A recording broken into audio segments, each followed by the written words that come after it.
verdadeiramente, há bocado falava de um certo choque cultural das reformas, verdadeiramente é isso, porque nenhuma reforma, nenhum processo de mudança convive com os hábitos instalados.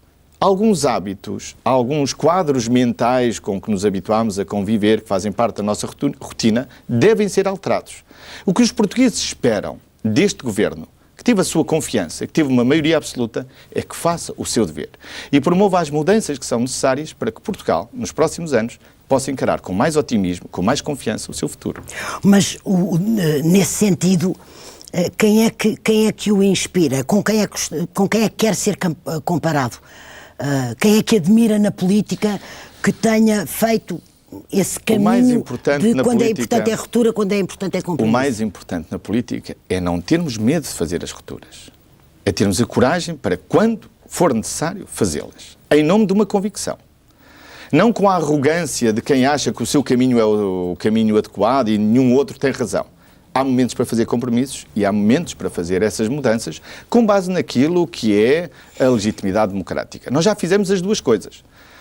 Repara, ainda agora tivemos um êxito negocial na concertação social porque fomos capazes de construir um compromisso de reforma da nossa segurança social com o UGT e com os parceiros sociais patronais. Isso foi muito importante, porque às vezes as reformas que são conseguidas com compromisso também são mais fáceis de implementar, porque não basta decidir a reforma, é preciso depois executá-la.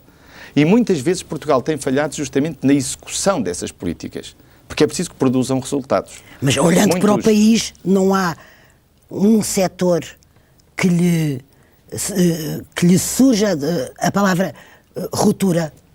Bom, não acha que é preciso? Eu acho que nós temos que pôr de lado alguns dos quadros mentais com que olhamos o nosso país. Nós precisamos de melhorar, de evoluir e, em alguns casos, de mudar completamente.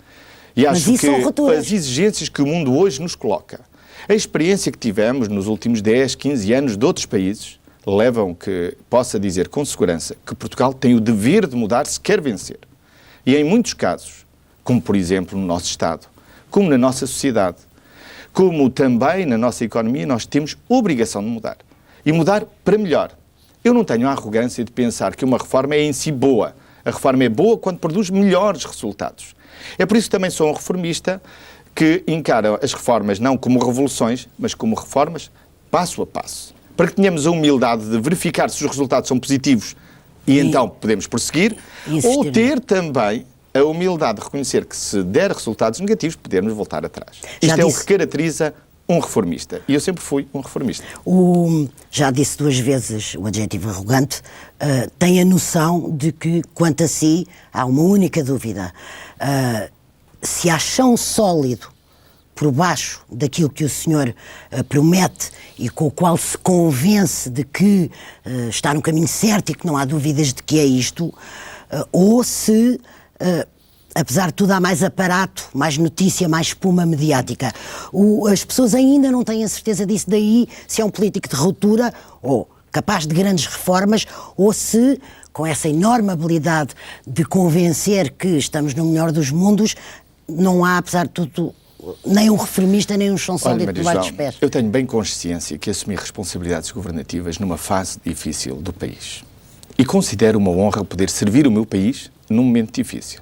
E tenho bem consciência dos desafios que temos pela frente, que são basicamente 3. Porque pergunta-me qual é a minha visão. Exatamente. Isto é, a ideia central na base da qual tomo as decisões na governação, e eu vou-lhe dizer, fundamentalmente, em primeiro lugar, nós temos que pôr o nosso Estado na ordem.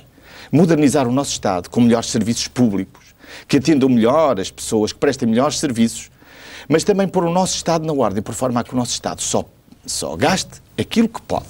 Porque isso é condição para o prestígio do nosso Estado Social. E eu acho que o nosso Estado Social tem um papel a desempenhar na sociedade. Segundo desafio, nós temos que melhorar a nossa economia, com mais confiança e mais investimento. E estamos a fazer tudo por isso, por criar um bom ambiente para os negócios, para estimular o empreendedorismo, a iniciativa, o risco. E, finalmente, nós temos que resolver os fatores que bloqueiam o nosso crescimento e o nosso desenvolvimento. E quais são eles? Fundamentalmente, a qualificação dos portugueses, a educação, é aí que temos já tudo, a ciência, e, por outro lado, uma modernização mais acelerada da nossa sociedade em termos tecnológicos. São estes os 3 desafios. E sabe o que é mais... Nos 3 que está a jogar ao mesmo tempo. Difícil? É fazer tudo ao mesmo tempo. Nós não podemos enganar-nos nas prioridades. Nós não podemos pôr 2 de lado e concentrar-nos num. Não. Temos que jogar nos 3 ao mesmo tempo. E é isso que procuramos fazer. Com muita atividade, é certo, porque o país exige de nós muita atividade. Sim, mas, por exemplo, quer desinstalar as pessoas, quer desinstalar as mentalidades, já aqui falámos nisso. Pegando na reforma da Segurança Social, que o senhor ontem no Parlamento de tanto se gabou de ter conseguido esse acordo, enfim, o que eu queria perguntar é se, por exemplo, pegando na Segurança Social, pegando no regime de pensões, se os chamados direitos adquiridos se mantêm garantidos e uma espécie de vaca sagrada. Isto é entre o caminho da reforma e da ruptura. Se tudo nos eu não bem, queria falar da reforma, eu queria lhe perguntar isto, porque isto é que espelha a atitude que está por trás de si ao governar-nos. Mas ao falarmos da reforma da Segurança Social, poderemos identificar nela as linhas condutoras da ação governativa. No próximo ano, se tudo nos correr bem, e se nós olharmos para as regras da nossa Segurança Social, nós poderemos dizer que a nossa Segurança Social está irreconhecível. E está irreconhecível porquê? Porque tem 2 características que se somam à atual. Em primeiro lugar, é mais justa e, em segundo lugar, está garantida. E esse é o meu dever, é defender a segurança social pública e garantir a todos aqueles que têm uma pensão hoje, que continuam a tê-la e que no futuro, todos aqueles que estão hoje a trabalhar e aqueles que começam hoje a trabalhar, quando se reformarem, terão também uma pensão. Isso não está garantido hoje. Se nós olharmos com frieza para os números, podemos dizer o seguinte: nos próximos 2 anos, se nada fizermos na Segurança Social, ou melhor, se nada fizermos e se nada tivéssemos feito, a nossa Segurança Social, em 2008, as receitas e as despesas estavam desequilibradas. Isto é, já recebíamos menos do que estávamos a pagar. E pior do que isso, a partir do ano 2012, 2013, nós já teríamos esgotado o nosso fundo, que serve justamente para correr em alturas de déficit. Sim. Ora bem, é preciso fazer alguma coisa. E o que é que nós fizemos? Fizemos, em primeiro lugar, mudanças justas. Por exemplo, os funcionários públicos reformavam-se aos 60 anos. Os funcionários do setor privado reformavam-se aos 65. Há alguma justiça nisto?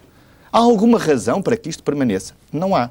E foi por isso que nós aproximámos a idade da reforma no setor público da idade da reforma no setor privado, com um período de transição. Isto não foi de um dia para o outro, de um ano para o outro. Tem um período de transição. Mas a verdade é que ninguém compreendia que na função pública houvesse regimes tão diferentes de pessoas que se formavam aos 48 anos, aos 53, aos 57. Não havia razão para isto. É por isso tinha um reflexo financeiro, mas mais do que isso, era injusto. O que nós fizemos foi em nome de uma segurança social mais justa. E se tivermos agora, ela ainda não foi aprovada, mas tivemos agora este consenso, se nós introduzirmos o fator de sustentabilidade, que no fundo introduz a questão da esperança de vida, o que nós podemos dizer aos portugueses... Mas é o mais importante, está consciente que a sustentabilidade é o definitivo. É o mais importante, a somar a uma outra coisa, é que conte para o cálculo da reforma toda a nossa carreira contributiva. Porque verdadeiramente o que conta é que nós descontamos para a Segurança Social e que depois, naturalmente, vamos recolher quando nos reformarmos. Estas 2 reformas permitem dizer-lhe que nos próximos anos, e essa é a nossa obrigação, é a obrigação de qualquer governante... Fez uma reforma, mas não uma ruptura. Não, uma reforma... é uma reforma que permite que possa dizer que a nossa Segurança Social vai ficar irreconhecível, mas para melhor, porque é mais justa e mais garantida para todos os portugueses. E porquê é que o senhor, também, voltando à arrogância, mostrou, eu não direi arrogância, sou elegante consigo, mostrou displicência... Há muito quem confunda a arrogância com persistência. Muito. E eu acho que isso não se deve confundir. Uma coisa é termos convicção... Talvez, é uma questão de tom. Sim, mas eu sou muito convicto quando acredito num ponto e defendo o meu ponto de vista. É para isso que sou eleito. Agora, não confundamos isso com arrogância. Eu bem sei que muitos governantes se possam assustar com contestações. A verdade é que eu fui eleito com um mandato, com a confiança dos portugueses, para neste período, com maioria absoluta, conduzir as reformas que o país necessita para ter mais sucesso no seu futuro. Muito bem. Mas isso não é arrogância, isso é apenas usar os meios democráticos para impor um ponto de vista. Ontem houve pelo menos alguma displicência nas suas palavras quando lhe pediram que comentasse o projeto de Segurança Social apresentado pelo Dr. Marcos Mendes, líder do PSD, ontem mesmo no Parlamento.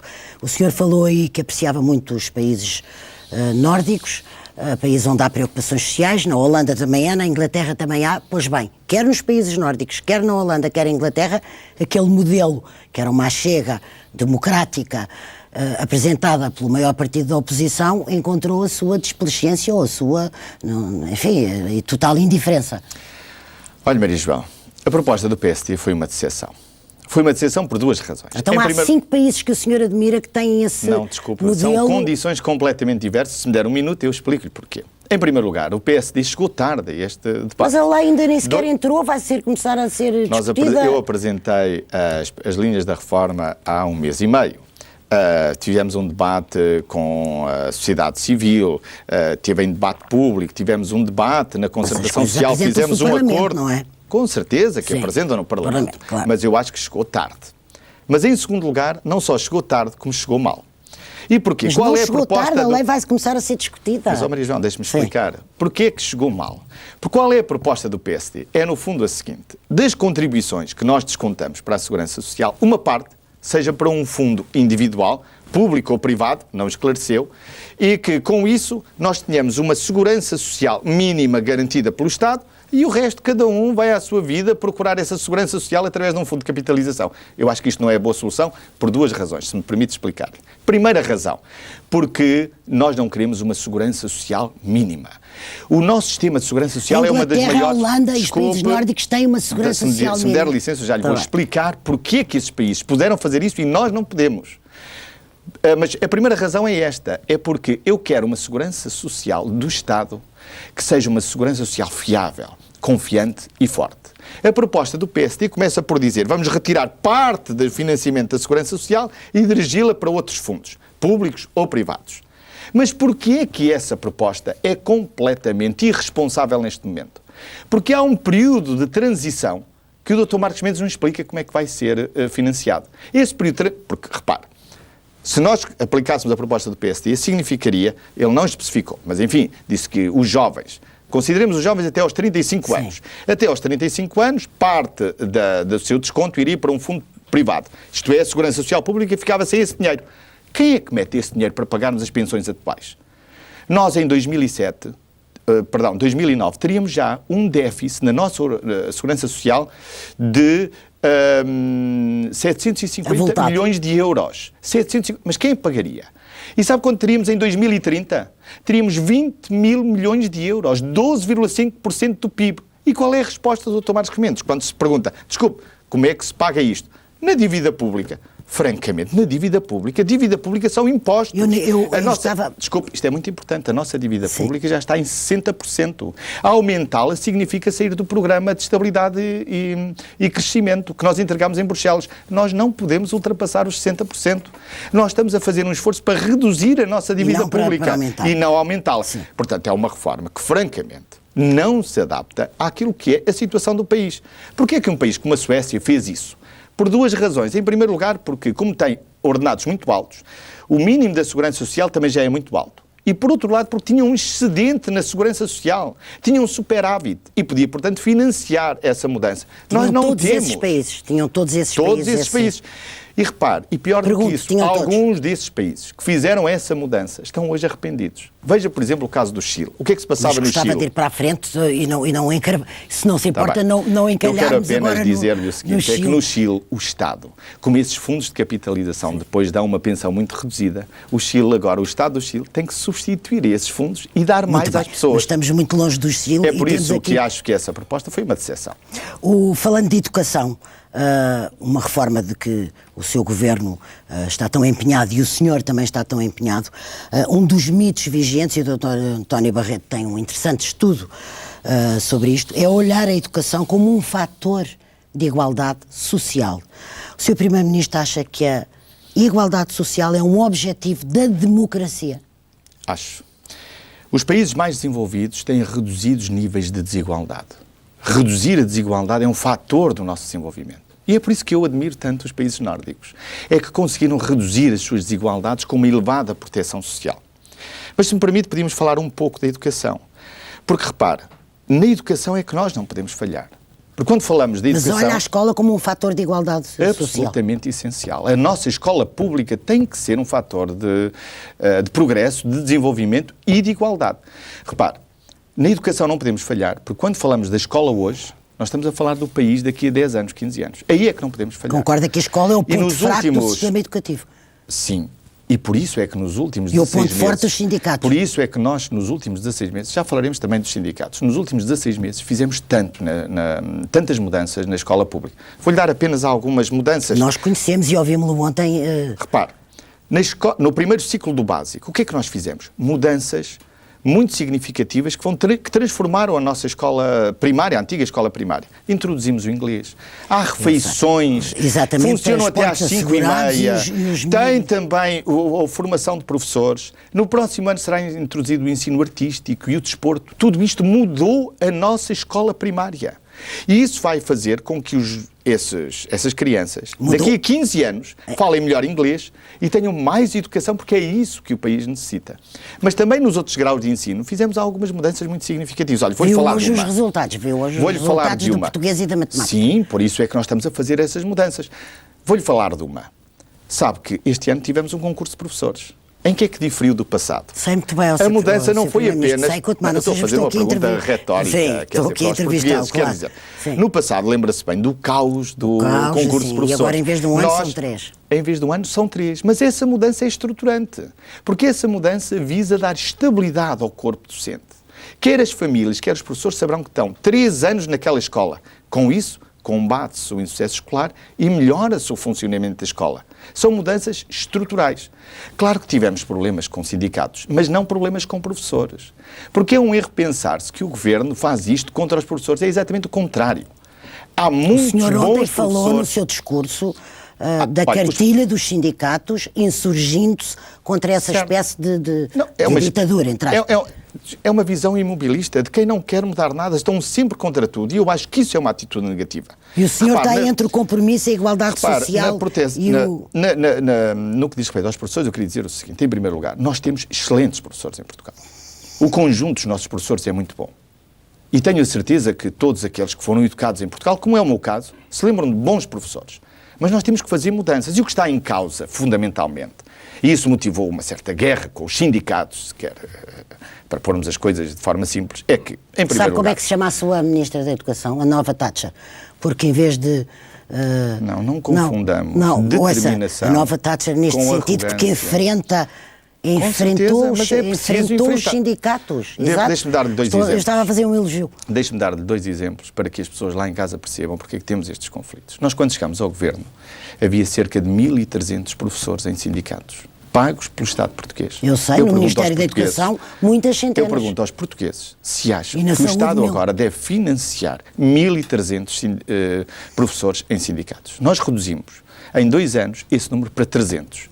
E confesso que 300 já acho um número até exagerado. Mas, enfim, contratámos com os sindicatos que fazer isso. Mas isso é ou não uma mudança.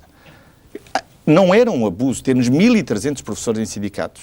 Vou-lhe dar outro exemplo. Mas eu gostava de passar para outro tema. Mas só mais este exemplo, então, que é muito importante. E daí o nosso conflito com os sindicatos. Quando nós chegámos ao Governo, tínhamos 750 professores dados como incapacitados. E tinham as suas razões para isso. Isto é, professores que não davam aulas. Mas não davam aulas, mas progrediam na carreira e alguns chegavam mesmo ao topo da carreira, como qualquer outro professor. Neste momento, já temos 2.500. Um ano depois, há 2.500 professores incapacitados que não podem dar aulas por razões de saúde, alguns deles, sim, outras razões psiquiátricas, muitos deles... Força maior, desculpe, psiquiátricas. Ora bem, eu pergunto aos portugueses se acham que um governo honesto, que quer gerir bem o dinheiro dos portugueses, se pode, pura e simplesmente, resignar a esta situação. Eu acho que não. E é preciso dizer a esses 2.500 professores que nós arranjaremos alternativas. Se não podem dar aulas, arranjaremos outras colocações na administração pública para que possam exercer outras profissões. Porque em todos os sítios, em todas as profissões, quando se está incapacitado por uma profissão, tenta-se outra.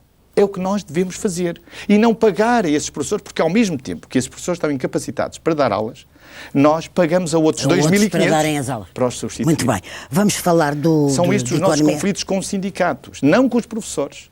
Porque o que estamos a fazer na valorização da educação é a favor dos bons professores e, principalmente, a favor da dignificação do papel do professor e da educação na nossa sociedade. Muito bem.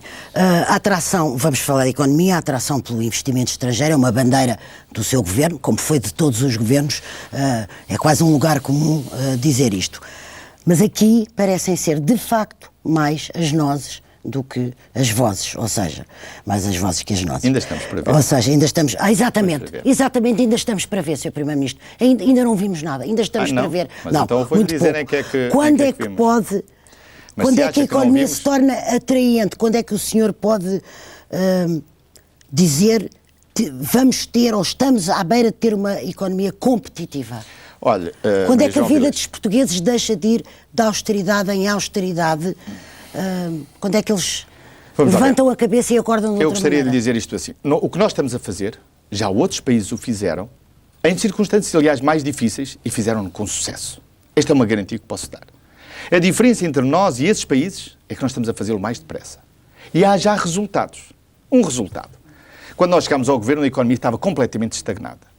O primeiro trimestre de 2005 tinha sido crescimento zero. Sim. Neste momento, a economia está a crescer lentamente, gradualmente.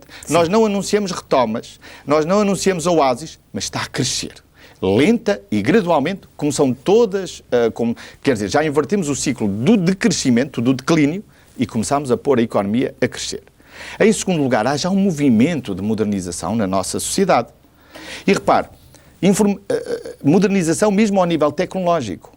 Repare, nós subimos no indicador da competitividade do Fórum Mundial. Desde 2002 nós estávamos permanentemente a descer. Eu sei, mas, este ano subimos 2 pontos. Na União Sabe, Europeia numa avaliação... somos o país que menos crescemos. Estão lá 25. Desculpe. Nós, nos últimos 4 anos, crescemos menos que a média da União Europeia. Ainda estamos a crescer menos que a média da União Europeia, mas estamos em crescimento. Se a Maria João lhe passasse pela cabeça que em apenas 9 meses um governo que acabou de chegar punha uma economia estagnada a crescer ao mesmo nível que estão as melhores marcas europeias, isso seria absolutamente impossível. Agora, eu tenho muita confiança que este movimento vai continuar. E tenho a certeza porque vejo... E que garantias políticas é que dá dessa confiança? Em que é que os portugueses... Porque o senhor é um misto de uma grande energia, um grande contentamento consigo próprio, mas os portugueses, Desculpe, os que vão para férias, os que podem ir, como é que vão voltar? Desculpe, é preciso, é muito importante dar ao país energia, confiança e ambição. Nenhum político desiste da confiança. Esse é o meu dever. E eu estou aqui não para me lamentar do meu país, nem para me lamentar do passado, mas para resolver os problemas. E estamos a resolvê-los. Eu há bocado estava... Acredita no que está a dizer? Acha que está a resolver? Pela primeira vez, o crescimento da nossa economia está a ser sustentado por quê? Pelo consumo? Não. Está a ser sustentado pelas exportações. E temos boas notícias do primeiro trimestre, como temos já boas notícias deste segundo trimestre. Ainda hoje, o dirigente do FMI dizia que a economia portuguesa está no bom caminho. E eu tenho muita confiança que estamos no bom caminho e a fazer as coisas acertadas. 18 meses de bom caminho. E agora? Repare, não, é continuar esse bom caminho, é continuar na direção certa e manter-nos firmes neste plano. Responder aos problemas estruturais que o país tem, que bloqueiam o nosso desenvolvimento, ao mesmo tempo que tratamos de pôr as contas públicas na ordem e que puxamos pelo investimento e pela confiança. Não acha que a Espanha cresce a 3% ao ano porque tem as contas públicas equilibradas? Não é só por causa disso. Há muitas Mas não outras razões. Basicamente, a Espanha cresce a 3%. Tem contas. A Espanha cresce a 3% e mais hoje, e nós crescemos a 1%. Há um ano atrás, a Espanha crescia a 3,5% há um ano atrás, e nós crescíamos a 0%. Esta é a diferença. Quer dizer, repare, uma das coisas extraordinárias que aconteceu na nossa economia foi isto. Foi o senhor ter dito ontem que passava o déficit de 6% para 4,6% para o ano. Este ano, sim. Mas os agentes económicos sabem perfeitamente que têm um governo que está absolutamente determinado a fazer aquilo que deve ser feito. Eu pergunto-lhe, se não passar, e o mais vai aumentar os impostos outra vez? Não se haverá vir que chega lá, não. Mas o senhor também dizia que não havia aumentos já me de perguntou, impostos. eu vou-lhe responder, não. O que nós fizemos... o que nós devemos fazer é reduzir a despesa. Porque este ano não vamos apenas... Mas ela não está a ser reduzida de molde... acabar uma frase. Mas, ela não está a ser reduzida de molde a podermos ter 4,6% para o ano. Se me deixar acabar, vai perceber. Nós não queremos apenas passar de 6% para 4,6%. Nós queremos reduzir o déficit ao mesmo tempo que reduzimos a despesa. São duas coisas. E eu tenho bem consciência que o que estamos a propor-nos fazer este ano é histórico. Porque há 30 anos que não se fazia. 30 anos, Maria João. Não se reduzia o déficit de uma forma tão significativa, com um crescimento económico ainda muito insuficiente e, ao mesmo tempo, a despesa. Vamos fazer as duas coisas e mais. Sabe porquê que eu lhe falo em confiança? É que eu sinto nos agentes económicos confiança, depois destes 16 meses, no governo que vai fazer o seu trabalho, porque isto é com o Estado. O que eu espero é que a sociedade, as empresas, os empresários façam o seu trabalho. E fazer o seu trabalho significa investimento. E ao contrário do que diz, nós temos muito boas indicações do investimento em áreas vitais da nossa economia. Na energia, com as centrais de ciclo combinado que vamos lançar, na energia também com as energias renováveis. Temos boas notícias no setor industrial, então, no está setor em condições de dizer que não vai... Quero que me diga uma coisa muito mais importante que toca aos portugueses mais que a energia. Está em condições de dizer que não aumenta os impostos caso o déficit não atinja o número que quer. Já me foi feita pelo menos uma vintena de vezes e eu já respondi não. Nós aumentámos os impostos no início. Nós ouvimos-lhe dizer que tinha dito que não e depois aumentou. Maria João, eu já expliquei isso. Quero foi fazer a surpresa do déficit. Eu explicar-lhe-ei de novo. Não. Quando eu fui para o governo, desculpe, já que fez a pergunta, tenho que responder. Quando nós chegámos ao governo, ficou surpreendido com o tamanho do déficit. Eu estava convencido que o déficit não era aquele que era mostrado, mas que era à volta de 5%. Quando nós chegámos, o déficit era de 6,85%. E nós tínhamos que reduzir esse déficit ainda durante esse ano. Portugal tinha que saber isso. 6,85%. Não informado, era candidato a primeiro-ministro. Desculpe, os números oficiais não eram de 5, eram muito menos. O problema foi aquele orçamento para 2005 que era completamente enganador.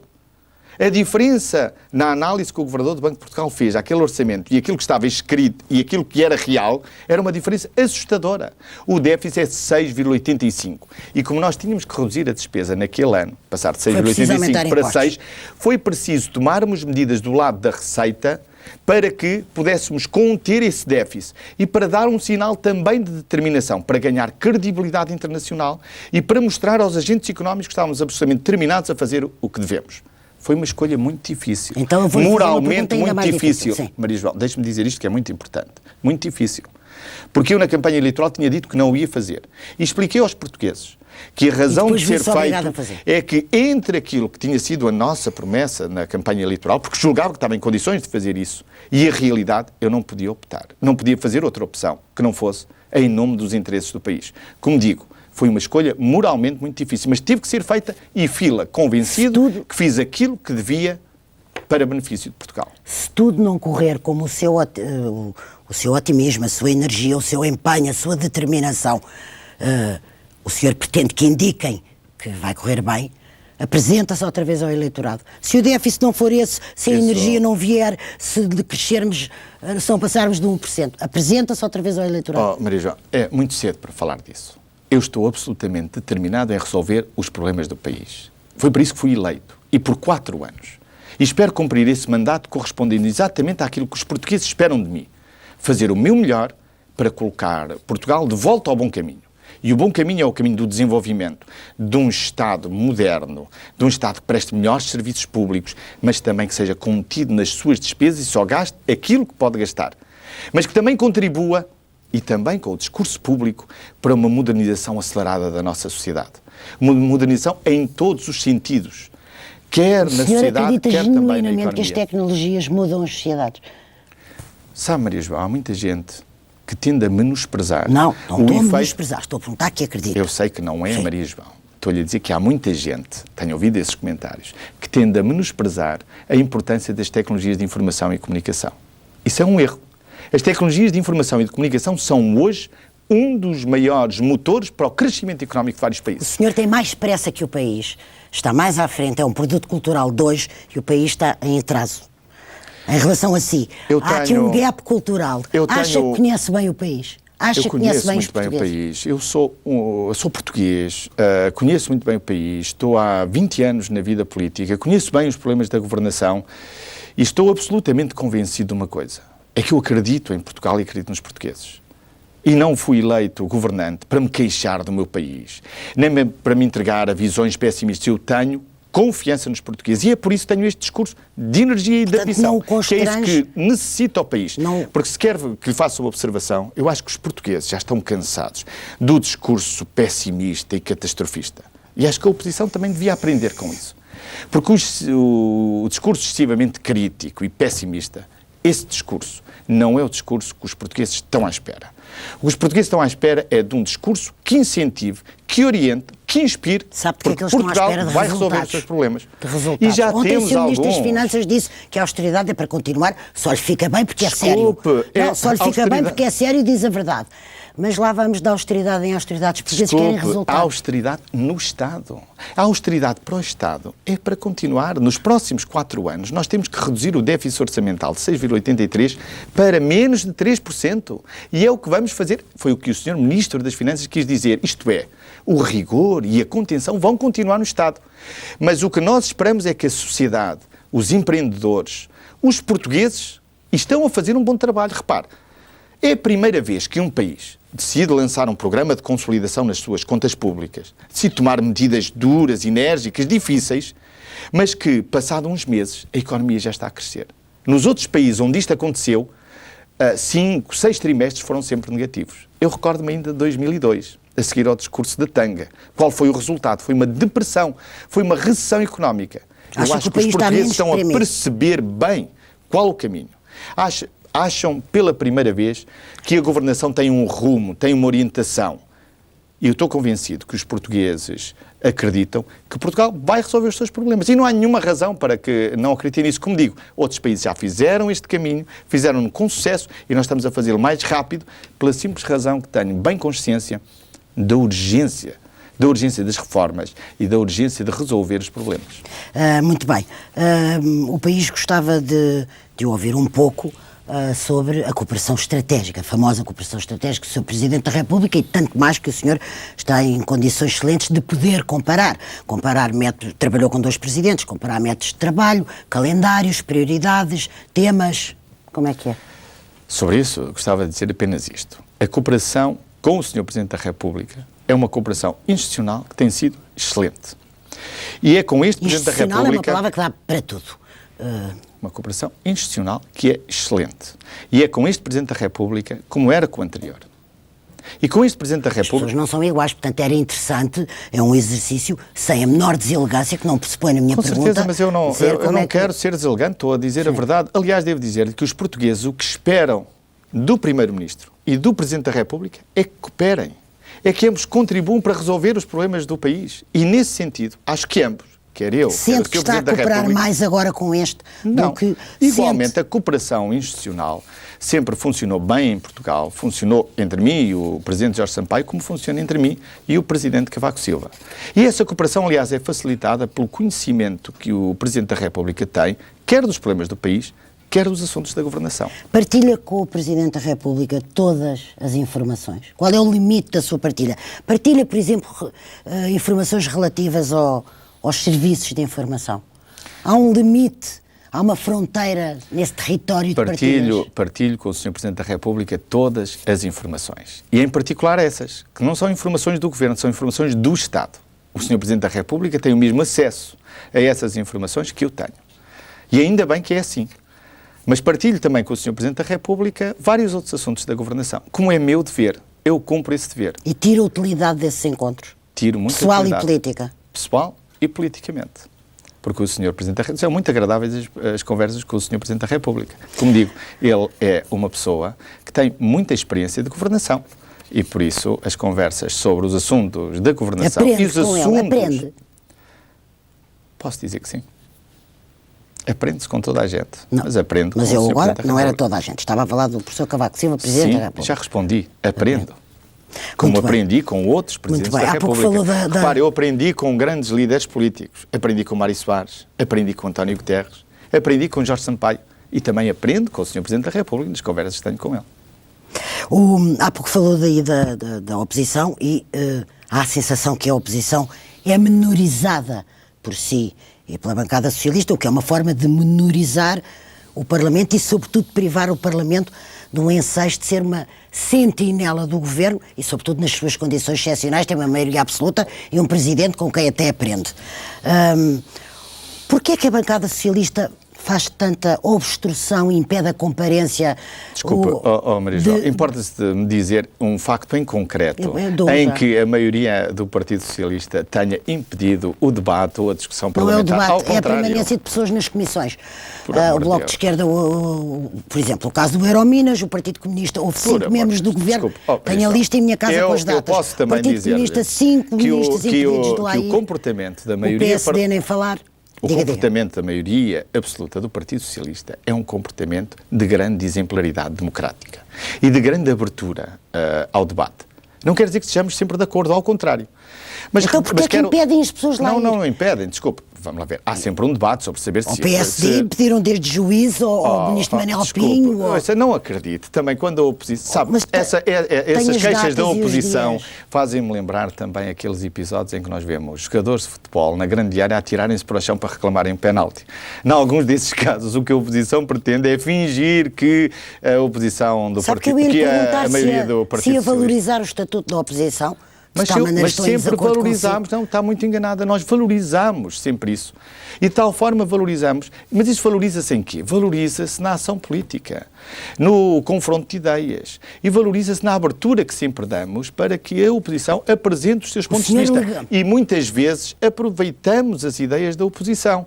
Repare, em muitos casos, as leis na Assembleia da República são votadas, às vezes com o apoio de outros partidos. Mas, por exemplo, vou dar um exemplo muito concreto que se vai aproximar. Legalmente o senhor não tem obrigação nenhuma, mas dada a delicadeza do cargo de Procurador-Geral da República, era capaz, para a escolha do novo Procurador, que ela fosse consensualizada com a oposição? Eu acho que a escolha do cargo de Procurador-Geral da República é assunto que diz respeito ao Governo e ao Presidente da República. E faremos isso de acordo com essas regras constitucionais. E eu sei qual é o meu dever. E falo-ei. Muito bem. Agora queria só fazer-lhe uma pergunta sobre o Partido Socialista. Vem aí um congresso, há 2 partidos socialistas que estão aí, um velho PS agarrado a velhos temas, ao Estado, que eu julgo que está a ser, aliás, neutralizado com um grande gabarito, neutralizado ideologicamente, politicamente, geracionalmente por si. O próximo congresso pode ser a certidão de nascimento de um novo PS virado para a inovação, para o mercado, para outra geração, para outra forma de estar e de governar, para esse choque cultural? Acontece que o Partido Socialista já é isso. O Partido Socialista é um partido muito reformista. O seu é, mas há lá dois. Maria João, se quer que lhe diga o que eu penso sobre o Partido Socialista, eu quero dizer o que a Maria João pensa sobre o Partido Socialista, que talvez os espectadores estejam interessados em ouvir. Mas vou-lhe responder, porque nem tudo o que se diz sobre isso é rigoroso. O Partido Socialista é um partido muito reformista. É um partido que desde o início, desde a sua formação, sempre foi aberto a novas ideias. Mas sempre tive a ambição do melhor do mundo das ideias. Nos momentos-chave para Portugal, lembre-se bem, em 74, em 75, quando se tratou de defender a liberdade e um Estado democrático de direito, quem é que liderou? Foi o Partido Socialista. Num momento-chave para a nossa história, quando se tratou de defender um projeto europeu, a integração de Portugal na Europa, quem liderou? Portanto, não foi há Mário dois Soares. partidos socialistas. Eu sou herdeiro dessa vocação reformista do Partido Socialista. Não de uma esquerda imobilista, fixista, de uma esquerda que se aprisionada pela retórica. Qual metade? Peço desculpa, eu fui eleito no Partido Socialista com 80% dos votos. E mesmo aqueles que fizeram parte de outra lista estão hoje comigo no governo. O Partido Socialista é isto. Mas é um partido que não se caracteriza nos dias de hoje pela trica, pela intriga, pelo Congresso. Não. O Partido Socialista está bem consciente das suas responsabilidades. E as suas responsabilidades é estar à altura da confiança que o povo nos deu. É por isso que o PS está concentrado nos assuntos da governação do país. Só um Partido Socialista, com certeza. E o Partido Socialista sempre foi assim. E é assim que os portugueses nos conhecem. Mas como é que houve estas vozes inquietas e esta erisipela que há quanto às suas, com algumas medidas do seu governo? Mas quais medidas? Desculpa, eu não sei. Há uma certa erisipela que se manifesta na comunicação social. Vou-lhe dar um exemplo. Há uma esquerda, a chegar ao fim. Sim, há uma esquerda que olha para algumas mudanças e que nessas críticas às mudanças se percebe que não aprendeu nada. Vou-lhe dar um exemplo. Está no Partido Socialista essa esquerda? Não, está fundamentalmente no Partido Comunista. Repara, o Partido Comunista mas também está há 30 anos que faz o mesmo. Assim que o Partido Socialista está no poder, 3 meses, 6 meses depois começa a dizer que o Partido Socialista é de direita. Bem, mas isso diz tudo sobre o Partido Comunista. Portanto, não vai nascer nada no próximo Congresso, é uma continuação. É um partido que está bem consciente que o seu dever, a sua responsabilidade é responder aos problemas do país e estar à altura da confiança que os portugueses nos deram. Nós tivemos uma maioria absoluta. É a primeira vez na nossa história que nós temos maioria absoluta.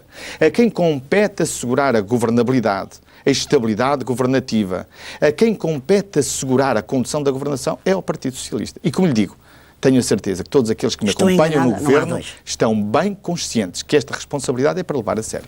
Muito bem, Sr. Primeiro-Ministro. E o que sinto, se quer saber, é que o país está em movimento, o país está a mexer, o país está a progredir e a evoluir. E os portugueses ganham confiança. É essa mensagem que devem levar para férias, quem foi para férias? O país que vai para férias ou que não vai para férias deve está bem consciente do seguinte: nós estamos a progredir, nós estamos a melhorar, há muitos desafios pela frente, mas devem ter consciência que esses desafios foram vencidos no passado, como vão ser vencidos agora. Muito bem. Muito obrigada, Sr. Primeiro-Ministro, por ter estado em outras conversas. Gostei muito de ter conversado consigo. Despedimos, foi a conversa com o engenheiro José Sócrates. Até um outro dia.